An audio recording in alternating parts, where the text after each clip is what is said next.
High, আমি রিশা। আর আজকে সকালবেলা তাড়াতাড়ি ঘুম থেকে উঠে আমি আগে নিজের বিছানাটা গুছিয়ে নিয়েছিলাম। আর এই দেখো, ইনি হচ্ছে আমার বাড়ির গোপাল। কি মিষ্টি দেখতে না? আর আজ যেহেতু সকালে আমার মা বাড়ি ছিল না, তার জন্যে হচ্ছে আমি নিজের জন্যে সকালবেলা ব্রেকফাস্ট করার জন্য দোকানে চলে গেছিলাম এক প্যাকেট ম্যাগি আনতে। আর প্রত্যেক দিন সকালবেলা মায়ের হাতে চা না খেলে কিন্তু আমার ঘুমের রেশ কাটে না, কিন্তু কী আর করা যাবে, আজকে আমাকে একাই বানাতে হবে। বাট চা নিজের হাতে বানানোর পর আমার রিভিউটা তোমরা শুনেই নাও। সত্যি বলতে চাটা একদম বিচ্ছিরি হয়েছে, একদম ভালো খেতে হয়। যাই হোক, চা বানাতে ফেল হয়েছে তো তাতে কি হয়েছে, আবার একরাশ মুখে হাসি নিয়ে ম্যাগি বানানোর জন্য রেডি হয়ে গেলাম। আজকে না আমার একদম ইচ্ছা করছিল না যে সিম্পলভাবে ম্যাগিটা বানাই।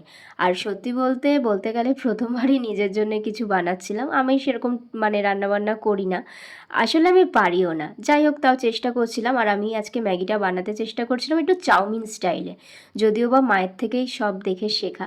তো তার জন্য চেষ্টা করছিলাম। আর এই যে আমি একটু চিলি সস দিয়ে দিচ্ছিলাম, যাতে হচ্ছে একটু ঝাল ঝাল মতো খেতে হয়।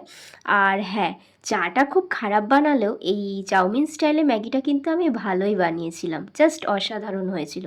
তো আজকের ভিডিওটা তোমাদের কেমন লাগলো সেটা কিন্তু আমাকে জানিও। আর হ্যাঁ, আমি এরকম টুকটাক ছোটোখাটো ভিডিও তোমাদের সাথে শেয়ার করতে থাকবো। আর তোমরা প্লিজ আমাকে একটা হলেও লাইক করে দিও। টাটা।